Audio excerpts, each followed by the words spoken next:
The term Doom clones was thrown around a lot in the early to mid 90s, basically just used by uninformed dickbags referring to any other FPS game at the time that wasn't Doom. I mean, some people called Dark Forces a Doom clone, for instance, which really couldn't be further from the truth. Weirdly though, after id Software released Quake a few years later, you didn't hear people really using the term Quake clone all that much. Well, maybe people did, I don't know, I had my head so far up Quake's ass at that point, sucking on its proverbial prostate, to even notice. If I had to pick a definitive Quake clone, however, I couldn't go past Chasm the Rift. Developed by Ukrainian team Action Forms, who would later go on to develop the utterly woeful Carnivores series and the half-decent but still mostly woeful Cryostasis Sleep Reason. The story is centered around an alien race known as the Time Splitters, Time Strikers, who are trying to take over the world. Their technology allows them to basically be at any place in the world at any time of their choosing, and they've done this throughout three main time periods: the present day, ancient Egypt, and medieval Europe. As an unnamed soldier, your mission, should you choose to accept it, is to stop the Time Splitters, Time Strikers, from succeeding by heading to each of these locations and thwarting their evil plans. We must inspect the area and eliminate any existing time channels. Yeah, so in case my shitty jokes weren't enough of a giveaway, I found this game very reminiscent of the Time Splitter series, and the whole Egypt and medieval chapters also have a bit of a Daikatana and Hexen 1 and 2 vibe as well. But all similarities aside, it's actually not the worst story they could have gone with, and the variety between each chapter means the levels don't feel repetitive. The layouts, enemies and art style for the opening chapter, for instance, is completely different to that in Egypt. In the present time, you're fighting militaristic looking enemies who wear gas masks and fly around on jetpacks, whereas in the medieval chapter you'll take on court gestures with circular saws for hands, and bearded Vikings, which makes sense. I'd even argue that these enemies are more detailed than those in Quake. I mean, I'm not sure if they're more animated, but they've definitely got a high level of detail overall, and this goes a lot for the environments as well. From the perspective of the level design, they've done a bang up job of making each area seem unique. In the present time chapters, you're moving through power stations and nuclear missile facilities. In Egypt, you're in dusty old tombs, and in the medieval chapter, it's creepy villages, temples, and castles.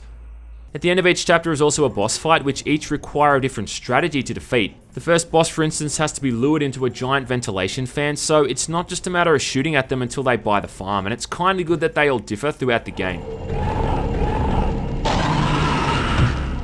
Across each chapter, however, what doesn't differ is the weapons. Now, you start off with a shotgun that has unlimited ammo, but soon you'll get a double-barreled shotgun, a machine gun, rocket launcher, and some kind of futuristic crossbow as well. More creative weapons include circular saws that you can fling at your enemies, and a kind of grenade launcher that does massive damage and kills almost every enemy in a single hit. I'd say the weapon that's the most fun to use though is the circular saws, which really highlight the game's dismemberment system, and yet annoyingly it's also one of the weapons they give you the least ammo for. Aside from the plot, Chasm the Rift is also an interesting game for a lot of key reasons, mainly because it featured a fairly impressive gore and dismemberment system, something even Quake hadn't managed to achieve. It also had a fully 3D engine with 3D modelled enemies and weapons at a time when we were still getting plenty of FPS games that used sprite work. It also kinda copies a fair few mechanics and features from Quake, not directly or blatantly. In fact, you might not even notice some of these, but your brain did. For instance, the heads-up display has a very similar player portrait to Rangers. The final boss looks almost identical to Shub Niggurath in Quake, and in similar fashion, the player has to teleport inside the creature to defeat it. And remember the zombies in Quake that could only be killed by the grenade or rocket launcher? Yeah, well, Chasm's got those too. And on top of all of that, the plot about your character hopping into portals and travelling through time and space isn't too dissimilar from the slipgate technology in Quake. What I think sets Chasm apart though is its dismemberment system. Now, it's not quite on par with what we'd later get in a game like Soldier of Fortune, but it's still pretty damn impressive, especially for 1997. Basically, the way it works is that every now and then there's a chance that during combat you're going to remove an enemy's limb from their body, generally an arm, leg, or the head entirely. If you remove the arm they've held a weapon in, they can often be helpless to defend themselves, and in the instance that you've blown their head off, they'll often wander around for a second or two before collapsing to the ground. Might seem a bit tame, like I said, compared to Soldier of Fortune, and more recently games like Left 4 Dead 2 and Dead Space, but like I said, for its time, this kind of thing is just awesome. I mean, imagine being a 12-year-old kid and seeing this kind of stuff for the first time. It's like the first time you see a porno mag. I guess if I had to complain about something in this game, it would probably be some of the level design and the hitboxes for enemies. So despite Chasm the Rift having 4 different chapters across 3 different time periods, the level design ain't often all that good. All you're really ever doing is moving around these often quite narrow environments, flipping switches and then backtracking to try to figure out what that switch actually just opened. Occasionally there's a platforming section which is generally terrible because the player's jump height is absolutely piss poor. Later in the game, the level design becomes over-reliant on spawning in enemies to ramp up the difficulty. Like, you'll walk into a room and flip a switch or grab an item, then 4 enemies appear out of nowhere and just pummel the crap out of you. What doesn't help is that the enemies in this game have absolutely ginormous hitboxes, which kinda brings me on to my second point. Considering a lot of the areas where combat takes place is often small rooms and, as I said, narrow corridors, this makes for some unfairly challenging gameplay, as you often quite literally don't have room to strafe around enemies to avoid taking damage. Due to this often cramped design, explosive weapons like the rocket launcher is kind of a death sentence to the player.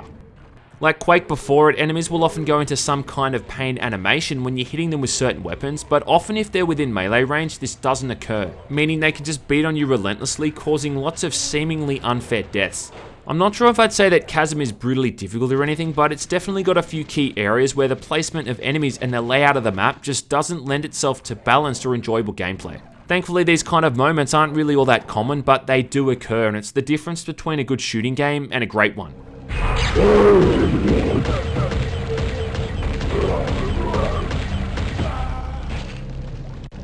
I'd say the third chapter with the Vikings and the wild boar enemies is where it's the most infuriating, which kinda sucks too because I think visually that's the most enjoyable chapter by far. Even if you manage to get stuck on some of these more difficult sections, Chasm isn't exactly the longest FPS game ever made.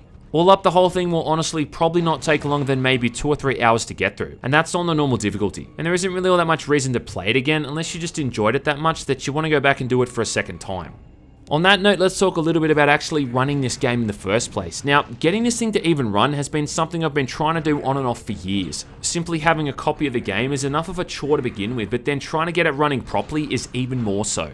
It has to be run in DOSBox for starters, which is fine, but it only supports 2 resolutions, 320x240 and 640x480. Now the catch here is that it runs smooth at 320x240, but it looks like arse, and at 640x480 it looks less like arse, but it runs like a wet turd sliding down a brick wall. Regardless of your DOSBox settings or even your hardware, if you try to run it higher than 320x240, it's almost like a slideshow because of how low the FPS is. Now I know it ran like crap when it was originally released, but you kinda hope it wouldn't be this bad 20 years later. The potential solution here is to patch the game from easily obtainable patches made available online, however doing this prevented me from even running the goddamn game at all. Some people have also said that messing around with the DOSBox configuration files can get it running too, but again I had no luck.